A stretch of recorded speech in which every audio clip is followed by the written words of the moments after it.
हरे कृष्णा। वसुदेव सुतं देवं कंस चाणूरमर्दनं देवकी परमानंदं कृष्णं वंदे जगद्गुरु। आप सभी वैष्णव जनों के चरणों में दंडवत प्रणाम। हरे कृष्णा हरे कृष्णा हरे कृष्णा। आप सभी को बहुत बहुत सादर वंदन और धन्यवाद कि अपने व्यस्ततम समय में से आपने 3 दिन, और वो भी भगवत गीता जैसी चीज जो कि प्राय सभी लोगों के घर में पड़ी हुई है, लेकिन पढ़ने की जरूरत उसको पड़ी नहीं है, पड़ी हुई है, उसको भी आपने जो है 3 दिन का समय, ये संकल्प आपने जाहिर किया। आप निश्चित मानिए ये 3 दिन आपके जीवन में बहुत आपके जीवन की दिशा को बदलने वाले होंगे। ऐसा आप विश्वास कीजिए भगवान की वाणी पे। देखिए इस 3 दिन में हम जो करने वाले हैं वो थोड़ा सा मैं आपको बता देता हूँ। हम लोग भगवत गीता के मुख्य श्लोकों को लेने वाले हैं, और भगवत गीता भगवान की वाणी है और इसको सारा विश्व मान रहा है। कोई तो बात इसमें होगी, कुछ तो बात होगी, तो इसको हम बिल्कुल फ्री ओपन माइंड से, बिना कुछ बंधाग्रह बनाए हुए, जैसा कि कहा गया अभी कि गीता में तो सिर्फ यही है, फल किए जा कर्म किए जा, फल की इच्छा मत कर। ऐसा गीता में कहीं नहीं कहा गया है। आप स्वयं देखें इसको। विवेकानंद जी एक बहुत बड़ी बात कहते थे, मैं आप सब प्रबुद्ध जनों के चरणों में निवेदन करता हूँ। बहुत बड़ी विडंबना है ये हमारे भारतीय समाज की। वो कहते थे हम भारतीय इंटेलेक्चुअल लोग जो बड़े बड़े ग्रंथ पढ़ जाते हैं, बड़ी बड़ी डिग्रियां ले लेते हैं, वो इंटेलेक्चुअल लोग समस्त शास्त्रों का जो सार है वो भगवत गीता, जिसमें सब कुछ है जो आप जिंदगी के लिए चाहें। आप चाहें मुझे IIT फाइट करनी है, क्या सूत्र है? हाँ है। आप कहेंगे मुझे बिजनेस में सक्सेस हासिल करनी है, क्या सूत्र है? आप कहते हैं मुझे तनाव है, मुझे डिप्रेशन है, मेरे रिलेशन ठीक नहीं है, क्या सूत्र है? जिंदगी की ऐसी कौन सी समस्या है जिसका समाधान गीता में नहीं है? समस्याएं कम हैं, समाधान बहुत ज्यादा है। क्या हम चाहते हैं समाधान? डिपेंड इस पे करता है। विवेकानंद जी कहते हैं हम इंटेलेक्चुअल लोग जो इतने बड़े बड़े ग्रंथ पढ़ जाते हैं, लेकिन एक 700 श्लोक की गीता ना, उसके लिए हमें रिक्शे वाला, पान वाला, वो जो गीता के बारे में कहता है, हमें लगता है यही है गीता में बस। वो कहते हैं इंटेलेक्चुअल तो पढ़िए 700 श्लोक को और फिर रिजेक्ट कीजिए या सेलेक्ट कीजिए। तो मैं इसीलिए आपको वंदन किया कि आपने ये संकल्प जाहिर किया कि भगवत गीता में क्या है, हम ये जानने की कोशिश करते हैं। भगवत गीता हमारे ऊपर कृपा करेगी। मैं आपको एक छोटी सी बात बताऊं भगवत गीता स्टार्ट करने से पहले। एक 10,000 पन्नों की किताब है, आप सुनिएगा। 10,000। हाँ, मैं पीछे सुनाई दे रहा हूँ क्या? कूलर चालू है, ऑडिबल हो बिल्कुल, कोई दिक्कत तो नहीं है? 10,000 पन्नों की एक किताब है और आपको ये टास्क दिया जाए कि इस पूरी किताब को आप एक पन्ने में सार संक्षिप्त कर दें। कैसे कर दें? कोई भी इंपॉर्टेंट बात छूटे ना। एक पन्ना कौन सा? दोनों साइड वाला या एक साइड वाला? हेलो, एक साइड वाला संभव है आपके लिए? एनीबॉडी? जो काम हमारे लिए संभव नहीं, बिल्कुल असंभव है, वो काम भगवान श्री कृष्ण ने भगवत गीता में करके दिखाया है। आप यदि कोई भी शास्त्र पढ़े हो, आप में से बहुत लोगों ने पढ़े होंगे, आपको किसी भी उपनिषद, किसी भी पुराण का, किसी भी ग्रंथ का, रामायण का कोई भी आप ग्रंथ उठा लें, उसका कोई भी भाव यदि गीता में ना हो, ये असंभव है। ये कमाल किया भगवान ने। और संत कहते हैं, शुद्ध भक्त कहते हैं, जिन्होंने गीता को पान किया, कि भगवत गीता के 700 श्लोक हैं, सिर्फ एक श्लोक, मात्र एक श्लोक हमारे जीवन को बदलने के लिए काफी है। और एक श्लोक भी बहुत है, इतने की शायद क्षमता ना हो हमारी। एक श्लोक में 32 अक्षर होते हैं, 8-8 अक्षर के 4 चरण होते हैं। हम सिर्फ एक चरण यदि समझ लें ठीक से, मात्र एक चरण बस बहुत है। जो कुछ पाना है लाइफ में, भौतिक आध्यात्मिक सब कुछ मिलेगा उस एक श्लोक से। ऐसी है ये भगवत गीता। चलिए हम इसकी यात्रा शुरू करते हैं। कैसे चला गया है?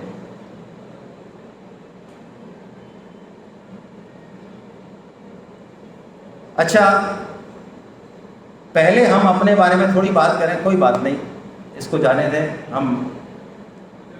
आप सबने सुना होगा कि मनुष्य जन्म दुर्लभ है। कितने लोगों ने सुना है? देखिए, एक तो ये सुनिए, ये जो यहाँ पे सेमिनार हो रही है, ये कोई प्रवचन नहीं होने वाला है 3 दिन कि हम बोलेंगे आप सुनेंगे, ऐसा बोरियत नहीं होने वाली है। ये 2 वे सिस्टम है। प्लीज़ हम लोग जो भी बोले उसमें पार्टिसिपेट कीजिए, बोलिए, अपना आंसर दीजिए। और हर सेशन के बाद आपको उस सेशन से संबंधित कोई यदि क्वेश्चन आंसर है, कोई संदेह है, तो आपको समय मिलेगा। आप निश्चिंत होकर पूछिए, कोई भी प्रश्न घर लेके मत जाइए।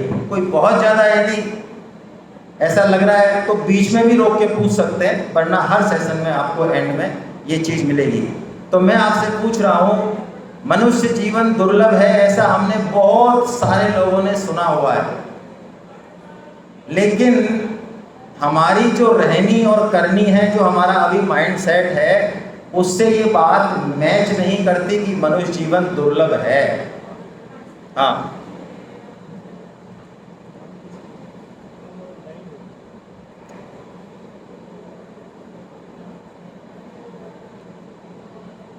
तो मैं आपको एक उदाहरण से समझाता हूँ बात। अब आप बिल्कुल भी भाई बीच में डिस्टर्ब नहीं करें कोई भी, है ना। अच्छा, आपके यहाँ पे प्रदीप जी बैठे हैं, हमारे मेरे दोस्त हैं प्रदीप जी। इनका उदाहरण ले रहा हूँ मैं, इसलिए मुझे इनका नाम याद है। ये 1st फ्लोर पे रहते हैं, ठीक है, और इंडिपेंडेंट घर है इनका, ऐसा मान ले आप। और मैं इनके घर पे जाता हूँ तो मुझे क्या है, इनके घर पे मेन गेट पे एक सोने की चैन मिलती है। तो मैं उस चैन को उठा लेता हूँ। ये खाना खा रहे होते हैं उस समय ऊपर, जब मैं जाता हूँ 1st फ्लोर पे। और रोज़ शाम को ये घूमने जाते हैं। इनके घुटने में बहुत ज़्यादा दर्द रहता है, ये ज़्यादातर सीढ़ियाँ 1-2 बार ही उतरते हैं, ठीक है। अब मैं इनसे पूछता हूँ, प्रदीप जी आपके घर पे जब मैं आ रहा था तो मुख्य गेट पे मुझे एक चैन मिली, पता नहीं पीतल की है कि सोने की है। तो प्रदीप जी कहते हैं वो तो मेरी है। तो आपको क्या लगता है प्रदीप जी का क्या रिएक्शन होना चाहिए? ये कहेंगे देखो संतोष जी, मैं रोज़ शाम को घूमने जाता हूँ, तब मैं इसको उठा लूँगा, और अभी तो मैं भोजन कर रहा हूँ, मेरे पास समय नहीं है। और तीसरी बात ये कि मेरे घुटनों में भी बहुत ज़्यादा दर्द है। क्या लगता है आपको क्या होना चाहिए?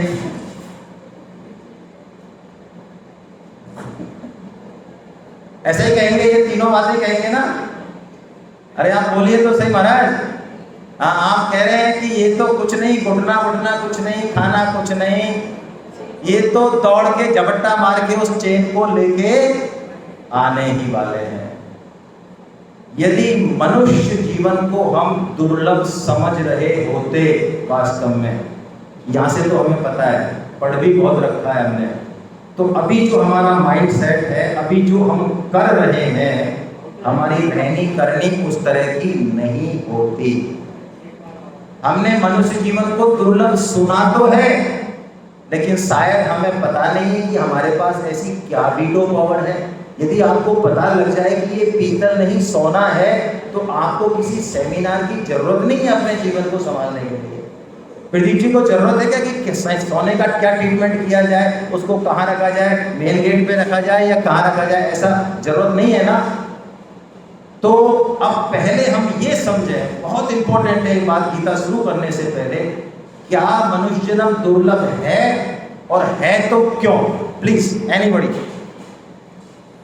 आप देखिए, बोलिएगा, गलत भी बोले तो कोई समस्या नहीं है, प्लीज बोलिएगा। जिसको जो आंसर आए वो जरूर बोले।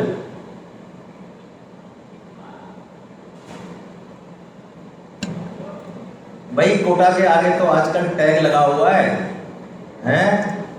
शैक्षिक नगरी का, इंटेलेक्चुअल का। आप ऐसे क्या कर रहे हो? आप गलत नहीं बोल सकते। मैं एक चैलेंज और करता हूं आपको, 3 दिन ये गीता का चमत्कार देखना आप। यदि आप इस गीता रूपी आवरण में हैं तो आप गलत बोल ही नहीं सकते हैं। ये भगवान की वाणी का चमत्कार है। बोलिए आप में से कोई भी गलत आंसर दे नहीं सकते आप। यस सर, गिरिराज जी दे रहे हैं। हाँ, अब देखो आप, मैंने कहा ना आप गलत बोल के दिखाओ। देखिए, मनुष्य जीवन में मनुष्य को एक विशेष वीटो पावर, 2 वीटो पावर है, अभी हम उन पर चर्चा करेंगे। बस सोचने समझने की शक्ति, लेकिन शास्त्र में इसको इस तरह नहीं कहा, विवेक कहा। मनुष्य विवेकवान है, विवेकशील है। विवेक के मायने क्या? विवेक के मायने बुद्धि नहीं है। बुद्धि और विवेक में जमीन आसमान का अंतर है। बुद्धि तो सब में होती है, 84 लाख योनियों में। कई प्राणियों में हो सकता है हमसे ज्यादा हो, सूंघने की, देखने की, कई तरह की क्षमताएं बहुत से प्राणियों में हमसे ज्यादा है, मनुष्य से ज्यादा है। लेकिन विवेक बहुत अलग चीज है। क्या है विवेक?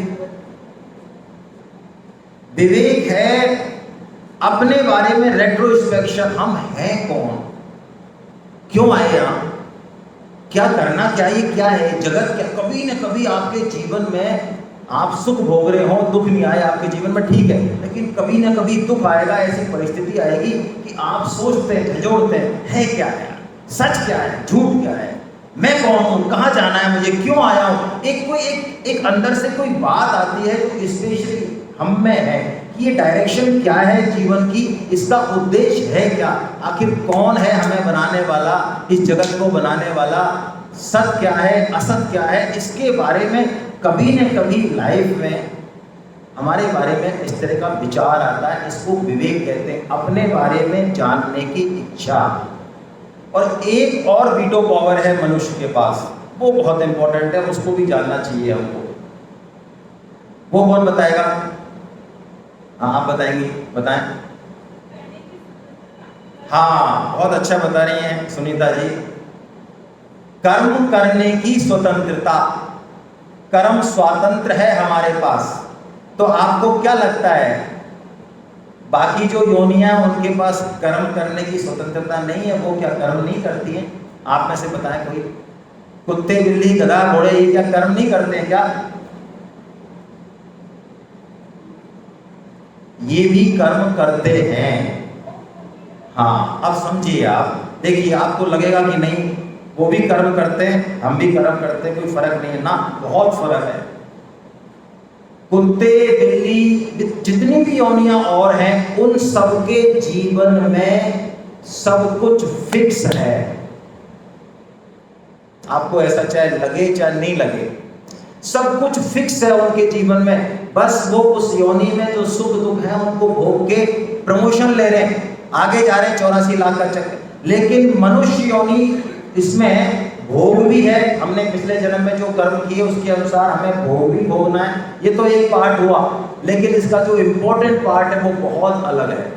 वो इम्पोर्टेंट पार्ट है मनुष्य योनि कर्म योनि है, यानी पिछले भोग भोगते हुए भी हमें नए कर्म करने की स्वतंत्रता है। हम चाहे अच्छे से अच्छा कर्म करें, चाहे बुरे से बुरा कर्म करें। हमें इस बंधन से निकलने का पूरा मैनेजमेंट, पूरा सिस्टम भगवान ने जो है वो दिया हुआ है। तो 2 पावर है हमारे पास, एक तो विवेक और एक कर्म करने की स्वतंत्रता। अब देखिए, 4 काम हम सब करते हैं प्राय कॉमन रूप से, और वही 4 काम पशु पक्षी करते हैं, उनका सारा जीवन इसमें ही निकलता है। इसके अलावा 5वां काम नहीं करते वो। पहला, आहार। आहार मतलब भोजन।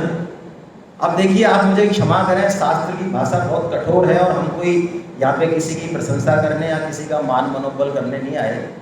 हमें भी खुद की प्रशंसा पसंद नहीं, लेकिन शास्त्र की भाषा, उसका सत्य यदि कड़वा है तो पीना चाहिए। शास्त्र की भाषा है, आपको जो आहार में सुख मिलता है, जितना हमारा लेवल नीचे होता है, यानी अभी हम बुद्धि के लेवल पे हैं, मन के लेवल पे हैं, कोई इंद्रिय के लेवल पे है, इंद्रिय से कोई सब कुछ मान रहा है, जितना हम नीचे जाते जाते हैं ना, उतना हमें भोजन में और बाकी इंद्रियों में ज्यादा सुख मिलता है। जो सन्यासी होते हैं, साधु होते हैं, उनको बहुत ज्यादा खाने पीने में सुख नहीं मिलता, कुछ भी खिला दो कुछ भी। लेकिन हमारे जैसे लोगों को बहुत पसंद है, रुचि का ये क्या है फलाना, सारा स्वाद लेते हैं। तो शास्त्र की भाषा अब मैं बोलता हूँ आपको, सूअर क्या खाता है? विष्ठा खाता है, मल। आपको क्या लगता है? जस्ट इमेज है।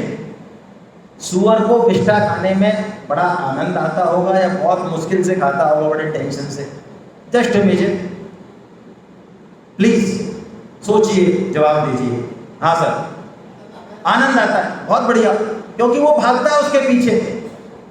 अच्छा, और बल्कि शास्त्र ये कह रहा है कि हम 56 भोग खाएं, 56 भोग, और सूअर विष्ठा खाए। ये साइंस कह रही है, साइंस ने प्रूव किया है। जो आनंद का जो कंटेंट है, जो लेवल है, वो सूअर का हमसे बेहतर है।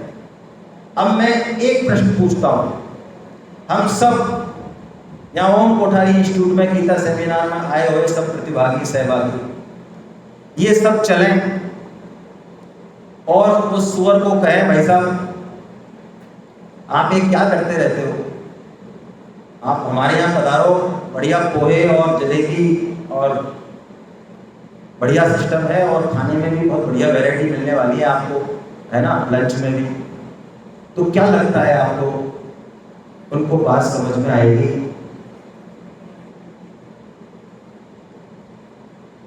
हेलो? तो मैं कहता हूं, शास्त्र कहते हैं, संत कहते हैं कि जिन सुखों में हमने सब कुछ मान रखा है, इस आहार, निद्रा, भय, मैथुन, जिस सेक्सुअल प्लीजर को, जिस मान बढ़ाई को, ये फर्जी मान बढ़ाई, इसमें हम इतना सुख मानते हैं, ये विष्ठा सुख से भी गया हुआ है। कोई बहुत अनंत सुख है जिसके लिए बने हैं हम पूरी तरह से, और योग्य भी हैं। तो क्या बात हमारी समझ में आती है?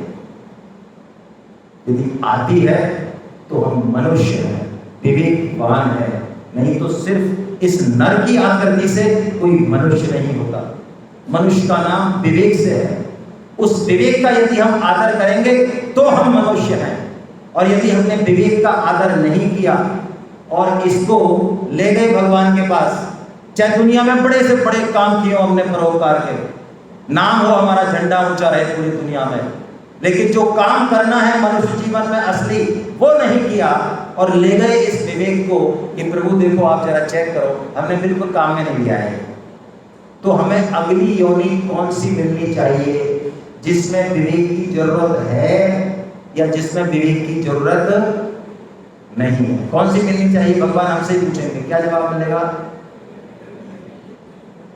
आहार, इसमें हम बड़े से बड़ा एटिकेट से खाएं, कटलरी लगाएं, चांदी की कुछ भी लगाएं, हम कोई फर्क नहीं पड़ता हम, और बल्कि इतना हम ढंग से आहार खाते हैं ना, तो भी मैं आपको बहुत स्पष्ट रूप से बताऊं, हम अपने आप को बहुत बुद्धिमान समझता है ये मनुष्य। आज जानवर को कोई डाइट चार्ट नहीं है, कोई डायबिटिशियन नहीं है, उनको डाइटिशियन नहीं है, किसी जगह कुछ नहीं है। मैं आपको बताऊं, जितनी समस्याएं, जितनी प्रॉब्लम हमारे साथ हैं, क्या पशुओं के साथ है? हेलो, डायबिटीज, घुटने का दर्द, हार्ट अटैक, एनीबॉडी, डिप्रेशन। आहार में हम मनुष्यों से श्रेष्ठ नहीं है। निद्रा, हम कितना ही बढ़िया से बढ़िया गद्दे पे सो लें, 1 लाख के गद्दे पे सो लें, बढ़िया एसी में सो लें, बहुत अच्छा है, बहुत अच्छी बात है, करें, कोई समस्या नहीं है। सोने के बाद आपको पता है कि मैं 5 स्टार में सोया हुआ हूँ या 1 लाख के गद्दे पे सोया हूँ, किसी को पता रहता है? और यदि वास्तव में आपको नींद की जरूरत है, तो नींद का जो आनंद है वो गद्दे पे डिपेंड नहीं है, वो कहीं और है। हमारे शास्त्रों ने कहा, हमारे पुरखों ने कहा, नींद ना देखे टूटी खाट और भूख ना देखे बासी भात, कहा ना। तो आहार, निद्रा और भय, तीसरा काम है हमारा भय। सिक्योरिटी अरेंजमेंट्स, हमारे बच्चे, हमारा परिवार, नौकरी, प्लॉट, सारा हम पूरा जीवन लगाते हैं कि हम सिक्योर हो जाएं, जैसा कि अभी अभी फरमा रहे थे, हम सुंदर रहें, स्वस्थ रहें, सकुशल रहें। कोरोना भाई साहब आए तब भी हम सुंदर रहे, स्वस्थ रहे, सकुशल रहे, और हजारों सालों तक हम सकुशल ही रहने वाले हैं। ये शरीर कहीं जाने वाला नहीं है, यही सच है ना। ये भय पशुओं को भी है, हमको भी है। और चौथा, मैथुन, सेक्सुअल प्लीजर, इस पर हम बात ना करें तो ही ठीक है। यदि इन 4 कामों में ही हमारा जीवन जा रहा है तो हम सोचें कि हम पशुओं से किस मायने में श्रेष्ठ हैं या नहीं। और आपको मैं आज एक बहुत जबरदस्त बात बता रहा हूं शास्त्रों के आधार पर, जो बहुत आगे आएगी, पर पता नहीं या तो कोटा में आप श्रोता इस लेवल के हैं कि मैं ये बात पहले ही बता रहा हूं आपको। आपको बड़ा आश्चर्य होगा इस बात को सुन के। और देखिए, मैं आपको एक चरणों में निवेदन करूं, यहां पर कोई भी वक्ता जो भी आएगा, प्लीज पीछे बिल्कुल बात नहीं करेंगे। हेलो, बिल्कुल नहीं बोले आप। यहां पे कोई भी वक्ता वो क्या मानता है, वो क्या सोचता है, मेरी नजर में गीता में क्या है, ये सब कहने के लिए ऑथराइज नहीं है। हम वही बात कहेंगे जो परम श्रद्धेय स्वामी राम सुखदास जी महाराज, जिनकी साधक संजीवनी टीका के आप दर्शन कर रहे होंगे सामने विग्रह के बगल में, परम श्रद्धेय स्वामी जी महाराज क्या सोचते हैं वो इंपॉर्टेंट है। संतोष गुप्ता क्या सोचता है, क्या मानता है, भाड़ में जाए। कोई भी बड़े से बड़ा पदाधिकारी क्या सोचता है, कुछ नहीं उसका मतलब, उसकी कोई वैल्यू नहीं है। उसकी वैल्यू उसके लिए बस, जनरल नहीं है।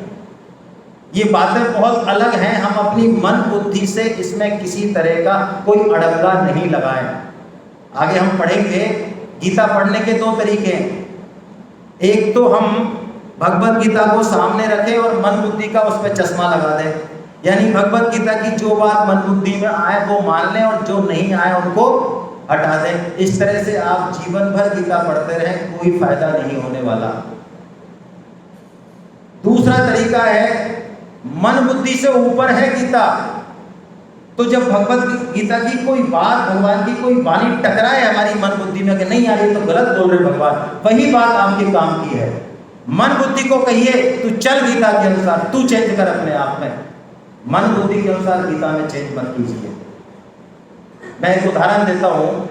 हमारे जयपुर में तो डॉक्टर धारकर हैं न्यूरोलॉजी के, यहाँ पे शायद दूसरे हैं, एक शर्मा जी हैं, क्या नाम है, एक न्यूरोलॉजिस्ट है यहाँ पे बहुत फेमस, शर्मा जी है ना, नरहरिए कौन है, डॉक्टर नीलेश जैन साहब है। चलिए, तो अब आप एक सुनिए, एक एग्जाम्पल से मैं अपनी बात कहने की कोशिश करूंगा। डॉक्टर नीलेश, आपको कोई प्रॉब्लम है न्यूरोलॉजी से संबंधित, डॉक्टर नीलेश जैन के पास आप जाते हैं, वो आपके पूरे ट्रीटमेंट कराते हैं, सारे टेस्ट वगैरह कराते हैं और वो प्रेस्क्रिप्शन लिखते हैं आपको। 2-3 बढ़िया करने के बाद आपको 5 या 7 प्रेस्क्रिप्शन दवाइयाँ लिख देते हैं। अब आप गाँव से आए तो गांव में आपके बगल में एक कंपाउंडर रहते हैं और वो कंपाउंडर से आप 15-20 साल से ट्रीटमेंट लेते हैं, दवाई गोली पूछते हैं, छोटा मोटा होता है और वो देते हैं, आप ठीक भी हो जाते हैं, आपका विश्वास है उस कंपाउंडर पे। अब आप करते क्या है, नीलेश जैन का पर्चा गांव में ले जाके और उस कंपाउंडर साहब को दिखाते हैं कि जरा देखना यार डॉक्टर साहब ने क्या लिखा है। तो वो कंपाउंडर साहब देखते हो, वो डॉक्टर नीलेश जैन का पर्चा, उनको कुछ नहीं पता न्यूरोलॉजी में, लेकिन हम इंडियंस के साथ बहुत बड़ी समस्या है।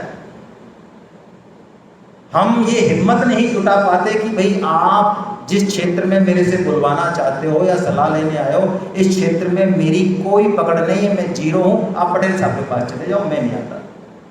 अब कंपाउंडर साहब को भी लगा यार इज्जत का सवाल है, 20 साल से हमारे ऊपर जो है, तो थोड़ा सा उन्होंने भी देखा ढंग से और कहा कि हाँ ठीक है, बढ़िया लिखा है, पर यार तीसरी दवाई हटा दो आप, ये डॉक्टर सब फालतू लिखते रहते हैं, और तीसरी चौथी 5वीं भी हटा दो आप, ये तो फालतू का कमीशन बाजी का खेल है, विटामिन कुछ नहीं लिखा है इसमें।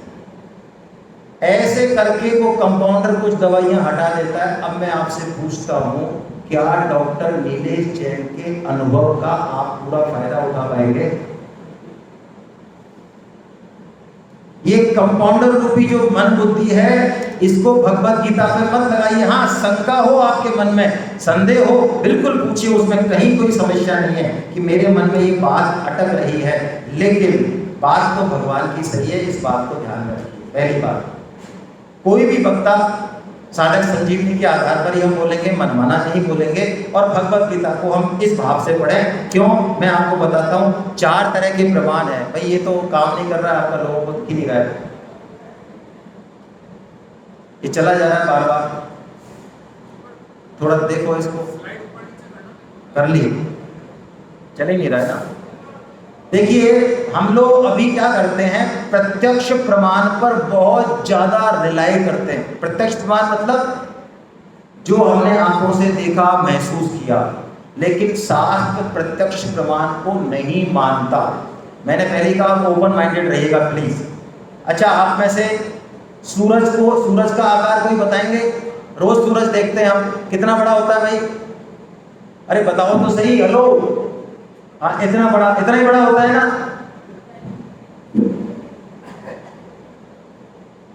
इतना ही बड़ा होता है।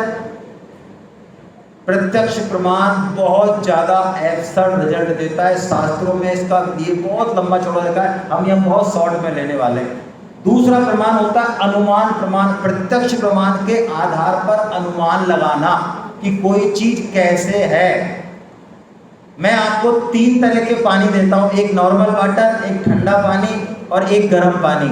अब आपको इस नॉर्मल वाटर का टेम्परेचर पता करना है। आप ठंडे में हाथ डालें और फिर नॉर्मल में डालें, कैसा लगेगा? गर्म। आप ठंडे में डालें चिल्ड में और फिर नॉर्मल में डालें, कैसा लगेगा? दूसरे हाथ से ऐसा करें, इस हाथ से ऐसा करें। ये हाथ क्या क्या रिजल्ट निकाल के देगा? ये कैसा है? अब इन दोनों से बात करो, इन दोनों हाथों की, ये गर्म है कि ठंडा है? अनुमान प्रमाण भी काम नहीं देता। बहुत सारे उदाहरण है ऐसे।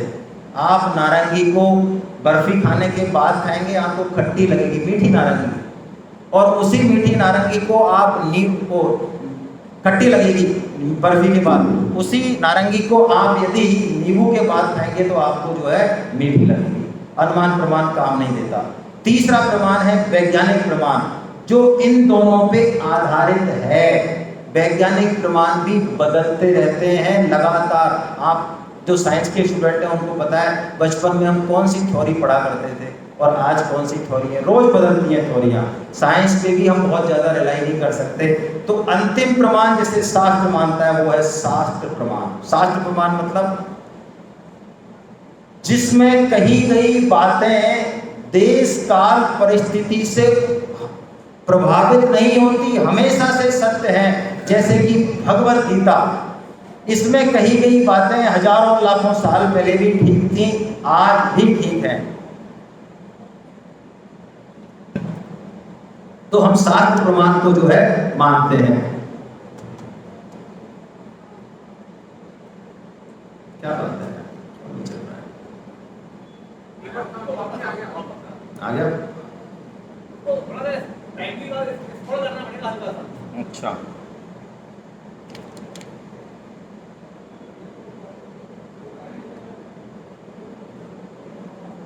आ रहा है, दिख रहा है आपको? तो भगवत गीता भगवान श्री कृष्ण की वाणी है। ये देखिए चारों प्रमाण हैं। ये प्रत्यक्ष प्रमाण मैं आपको दिखा रहा हूँ स्लाइड, अनुमान, वैज्ञानिक और शब्द प्रमाण। शब्द प्रमाण ये त्रिकालदर्शी ऋषियों के द्वारा लिखे गए वो ज्ञान है जो भगवान श्री कृष्ण या भगवान श्री राम, जो भी आप माने, और कोई भगवान जो भी, उनके द्वारा उनके हृदय में अनुभूत किए गए। और ये गीता भगवान श्री कृष्ण की वाणी है। बशर्ते यदि हम इसमें पूरा विश्वास रखें, मूढ़ता की जरूरत नहीं है, आंख बंद करके नहीं माने, अपना शंका समाधान करें, लेकिन इसमें हृदय से थोड़ी श्रद्धा रखें, तो ये हमारे जीवन को जो है पूरा बदलने वाली है। हम बड़े भाग्यशाली हैं।